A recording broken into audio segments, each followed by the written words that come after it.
Welcome guys, so today I am with Tozo NC2 earbuds and I'm going to show you how you can power on and power off this device.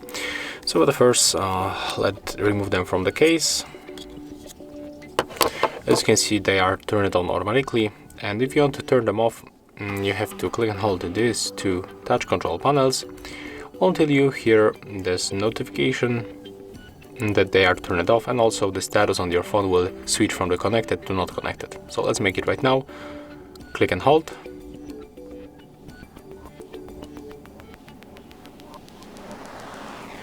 Okay, as you can see, the status has changed. They are not connected, and also I can hear in my I can hear this voice notification. So that's how you can power off. And to turn them on, just put them in the case.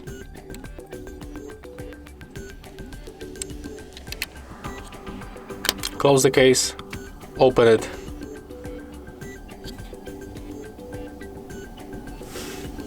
and as you can see, after a few seconds they will be turned on.